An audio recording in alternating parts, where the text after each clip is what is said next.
sediakan hidangan di hadapan lawanku.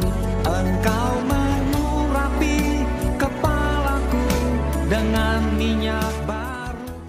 Shalom Bapak Ibu semua, apa kabar?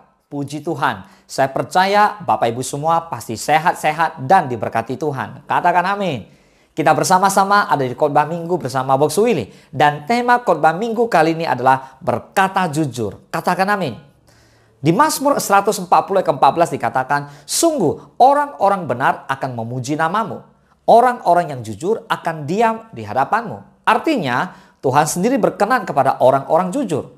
Karena merekalah yang akan diam di hadapan Tuhan. Amin. Dalam kehidupan sehari-hari, kita seringkali mendengar orang berkata demikian. Zaman sekarang ini mana ada orang jujur. Orang jujur akan hancur. Demikianlah kejujuran seperti barang langka dan teramat mahal harganya sekarang ini. Mika pun mengeluhkan hal yang sama. Ayo kita baca di Mika 7 ayat kedua dan ketiga. Orang saleh sudah hilang dari negeri dan tiada lagi orang jujur di antara manusia.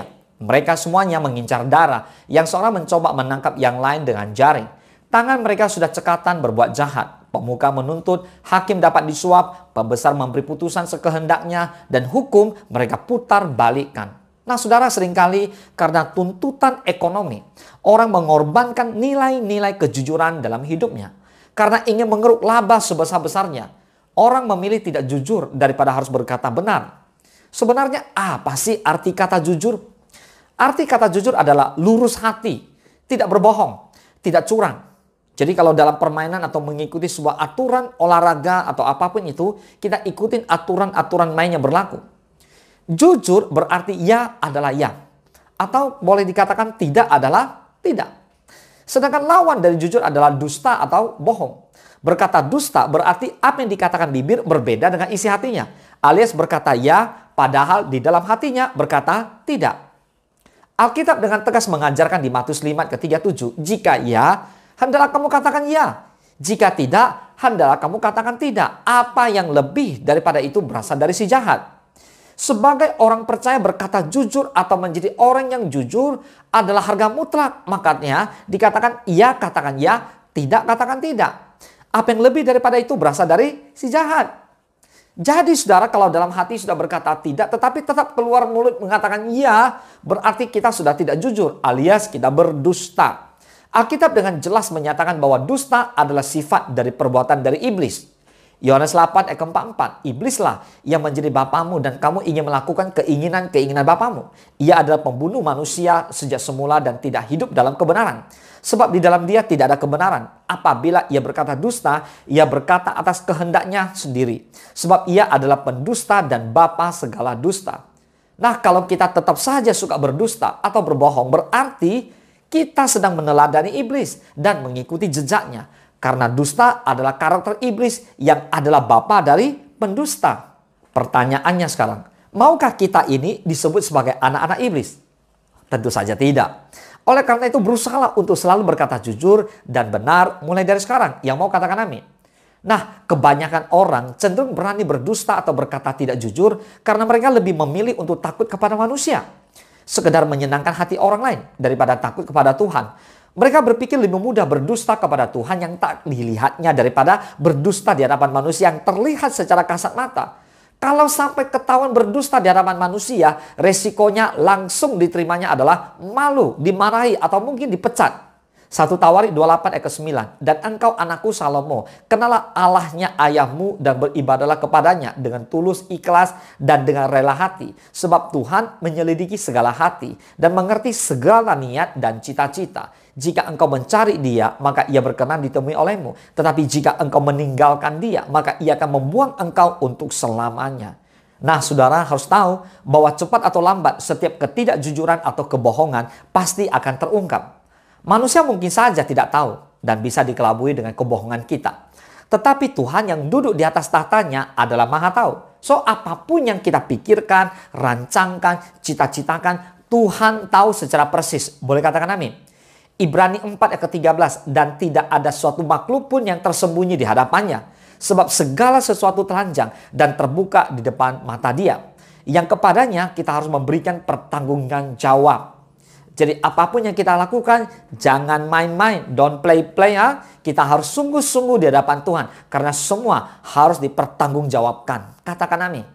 Maka itu, berhentilah berkata dusta. Jadilah orang yang jujur. Sebab di Amsal 12 ayat ke-22 dikatakan, orang yang dusta bibirnya adalah kekejian bagi Tuhan. Tetapi orang yang berlaku setia dikenannya. Katakan amin. Pilihlah jadi orang yang setia. Amin. Nah, di masa sekarang ini dunia penuh dosa dan kejahatan yang begitu merajalela sehingga semakin sulit hidup dalam kejujuran. Haruskah orang percaya mengikuti arus dunia ini untuk hidup dalam ketidakjujuran? Pastikan jawabannya adalah tidak. 2 Korintus 5 ayat ke-17. Jadi siapa yang ada di dalam Kristus, ia adalah ciptaan baru. Yang lama sudah berlalu, sesungguhnya yang baru sudah datang. Amin. Sebagai ciptaan baru di dalam Kristus Tuhan kita, maka kita harus meninggalkan tabiat kita yang lama, karakter lama yang harus kita buang dan hidup menurut pimpinan Roh Kudus. Hidup menurut kehendak Tuhan. Berarti kita hidup untuk menjadi orang-orang yang jujur. Yang mau katakan amin. Pertanyaannya, rugi gak sih kalau kita hidup jujur? Ingat ya, Daud menuliskan begini. Orang-orang benar akan memuji namamu. Orang-orang yang jujur akan diam di hadapanmu. Katakan amin. Jadi dalam hidup kita, pastilah pernah dihadapkan pada tawaran tentang cara yang cepat dan mudah mencapai tujuan. Termasuk dengan manipulasi kebenaran, menurunkan standar kebenaran menjadi tidak terlalu penting. Sehingga kejujuran menjadi sesuatu yang langka. Menjadi susah diperoleh karena seringkali tidak diprioritaskan dalam hubungan sesama manusia. Nah, jadi saudara, memelihara sikap tidak jujur sama saja dengan membawa hidup kita pada perbudakan dosa. Mengorbankan kebenaran hanya untuk diterima dan dipandang baik di mata manusia adalah prinsip yang salah. Lagi pula tidak ada yang bisa kita sembunyikan dari hadapan Tuhan. Ia dapat melihat jauh ke dalam hati kita. Sementara bertahan dalam kejujuran berarti berani berjuang bersama Tuhan di jalur yang benar. Berani berkata ya jika ya dan tidak jika tidak. Kadangkala bersikap jujur menjadi harga mahal yang harus kita bayar dan tidak jarang membawa kita pun mengalami keadaan-keadaan yang kurang menyenangkan. Namun saat itu terjadi, Tuhan akan selalu ada, Tuhan akan selalu setia menyediakan pertolongannya dan menjadi perisai bagi saudara dan saya. Boleh katakan amin. Nah, kesimpulannya, kejujuran adalah sebuah keharusan. Katakan amin. Dan kejujuran itu memang tidak mudah. Tapi kejujuran menuntun kita pada kebenaran dan keselamatan. Memulai kejujuran dari dalam hati akan membentuk perilaku yang jujur di hadapan manusia dan di hadapan Tuhan. Boleh sama-sama katakan amin. Kejujuran adalah pilihan terbaik yang harus kita ambil. Karena itu adalah dasar yang kuat saat kita mulai membangun suatu hubungan yang sehat dan mempertahankannya. Kejujuran adalah kunci kepercayaan orang lain pada apa yang kita katakan dan lakukan. Orang-orang akan lebih menghargai sikap dan perkataan kita kalau sikap jujur terus kita tanamkan dalam kehidupan kita setiap hari. Boleh katakan amin. Maka itu, berpeganglah pada firman Tuhan dan berjuanglah dalam kejujuran. Sampai Tuhan Yesus mendatangkan kemenangan besar bagi orang-orang yang lurus jalannya, yaitu saudara dan saya. So, berhentilah dari kebiasaan berdusta. Amin. Memang tidak mudah, tetapi dalam pertolongan Roh Kudus atas kita, maka kita pasti terlepas dari dusta asal kita ada kemauan dan tekad yang kuat untuk terus berjalan di dalam kejujuran bersama-sama dengan Tuhan kita Yesus Kristus. Boleh katakan amin. Nah saudara, mari kita bersatu dalam doa. Bapa di dalam surga, terima kasih Tuhan Yesus. Kami bersyukur hari ini kami boleh belajar tentang firman Tuhan dengan tema berkata jujur. Tuhan, kami minta campur tangan Allah dalam hidup kami. Kami tahu ini tidak mudah, tapi kami percaya bukan berarti tidak bisa. Karena bersama Yesus kami sanggup melakukan perkara-perkara yang besar.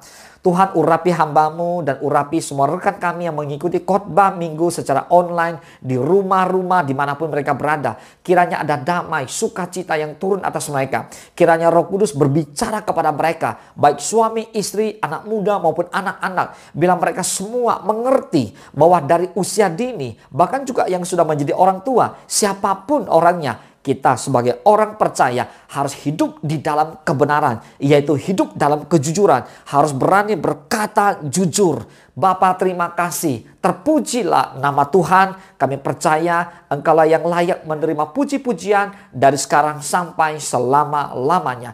Terima kasih Tuhan Yesus, hanya di dalam satu nama yang kudus, yang berkuasa, yang kami bawa doa-doa kami.